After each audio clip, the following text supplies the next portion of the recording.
Eccoci qua cari telespettatori, io ho cambiato location perché ho raggiunto il nostro ospite dello SPCGL, Ugo Aggiollo, segretario SPCGL regionale Veneto. Ben arrivato qui con noi. Buongiorno. Allora, buongiorno buonasera segretario. È il momento di parlare anche di questo tema spinoso, che è quello delle liste d'attesa. Perché? Perché ci sono delle novità importanti.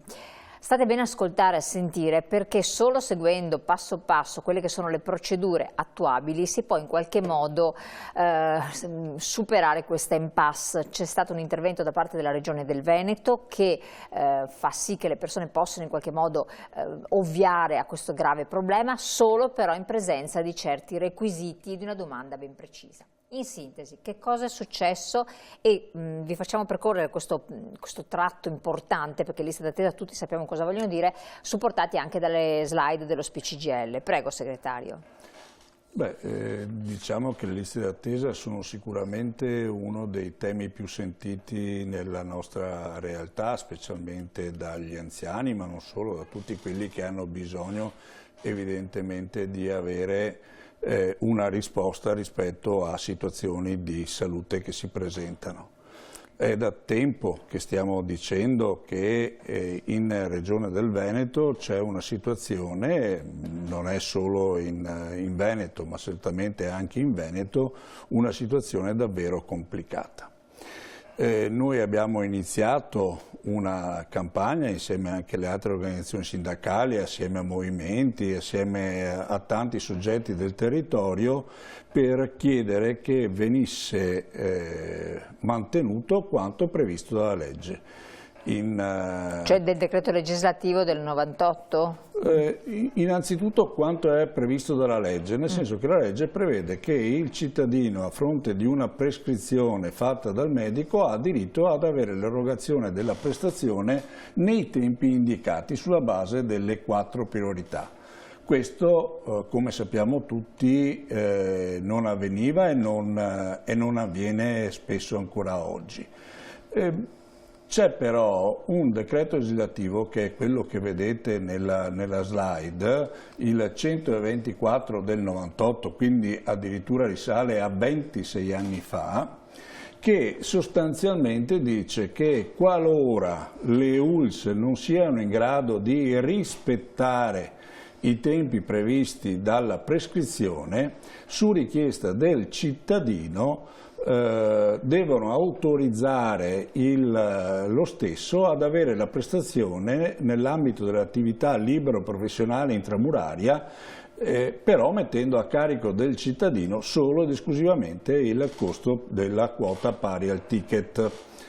Questa norma di legge sostanzialmente, per dirla con un eufemismo, nel Veneto non è mai stata riconosciuta, non era mai stata riconosciuta e tantomeno pubblicizzata, per cui eravamo di fronte ad una condizione in cui appunto le persone, come si dice da noi, non sapevano dove sbattere la testa, se non, in tantissimi casi, o rinunciare alla prestazione stessa oppure chiamare l'azienda per dire va bene, pago la prestazione, vado dal privato, ditemi quanto mi costa. Noi abbiamo appunto diversi mesi fa messo in campo questa campagna. La novità di 15 giorni fa è che finalmente la Regione del Veneto, o meglio l'attuale direttore del settore sanità e sociale della Regione del Veneto ha emanato una circolare ai direttori generali delle ULSS dicendo che su richiesta del cittadino le ULSS sono obbligate ad adempiere a quanto previsto da questa legge di 26 anni fa. Su richiesta del cittadino, quindi... Esatto. Allora, le questioni in questo caso secondo noi sono almeno 2. Intanto diciamo che era ora che la Regione del Veneto prendesse atto di questa norma e decidesse di applicarla. però, e lo abbiamo ritrovato anche in una delibera che è in discussione in questi giorni, viene ribadito in maniera esplicita che la cosa avviene solo su richiesta del cittadino, cioè il cittadino va dal proprio medico di medicina generale, il medico di medicina generale o uno specialista fa la prescrizione. Ecco qua, vediamo la slide successiva, che ci sono le varie classi di prescrizione che vengono fatte dal medico o dallo specialista. Ecco qua. Può essere classe U, classe B, classe D, classe P.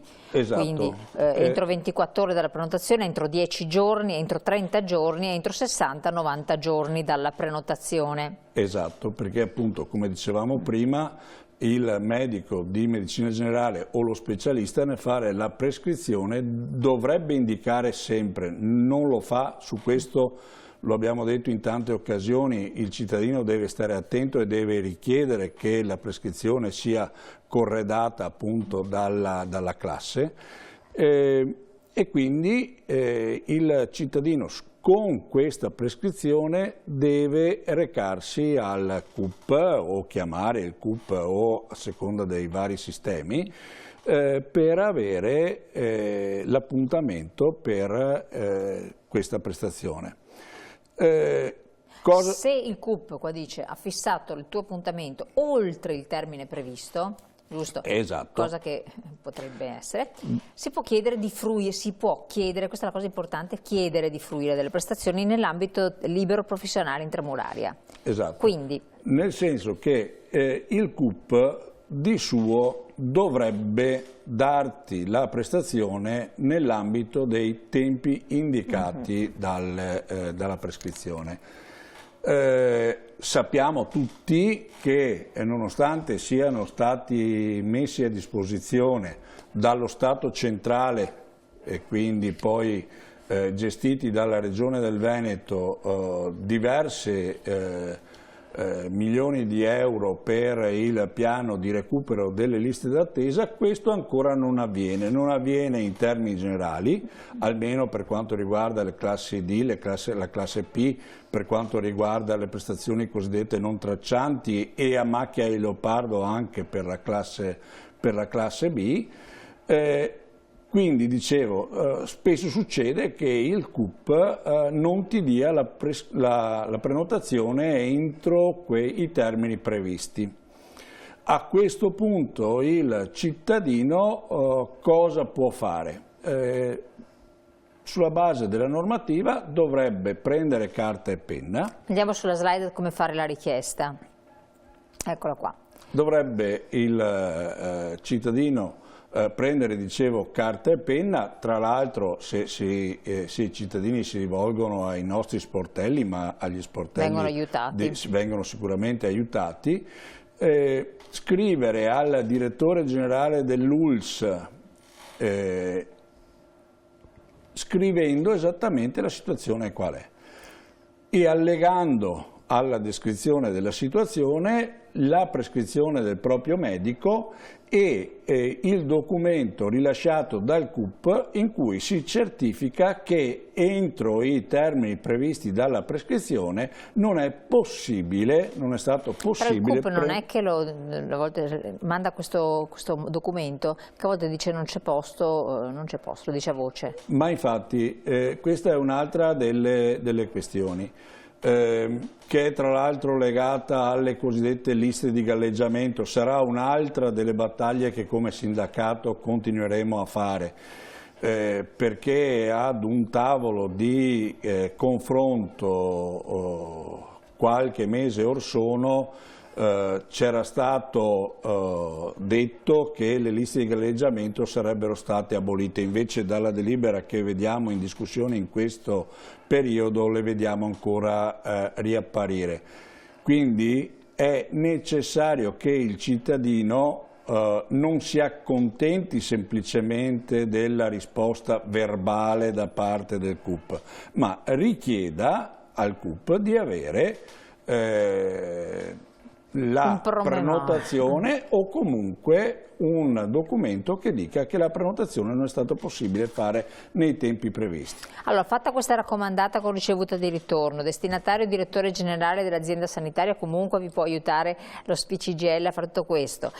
Oggetto istanza per erogazione di prestazioni in regime di attività libero professionali intramurale ex articolo 3,13 decreto legislativo 124 1998. Allegati, l'impegnativa, come diceva il segretario, il promemoria rilasciato dal CUP, questo bisogna ricordarselo perché non arriva però per lo Spirito Santo se non su richiesta. Cosa fa? L'ULSS prende in carico l'utente, giusto? L'ULSS a questo punto deve prendere in carico l'utente e deve, con quanto previsto dall'attuale normativa, quindi sostanzialmente attraverso la libera professione intramuraria, fissare l'appuntamento alla persona. La differenza per la persona è radicale per due motivi. Uno, perché si paga solo il ticket e non la prestazione in quanto tale, e due, perché a quel punto la prestazione deve essere fatta entro i tempi della prescrizione del medico di medicina generale. Sia diagnostica che visita specialistica? Stiamo parlando di prima visita e di prestazioni appunto di diagnostica. Prima visita, sì. Quindi vuol dire che le visite successive non le visite successive hanno un altro canale perché dovrebbero funzionare tramite la presa in carico da parte della struttura. Penultima slide. Non sono previsti rimborsi, in nessun caso è previsto il rimborso di prestazioni effettuate dal cittadino in regime di libera professione, diverso dall'intramuraria, ovvero?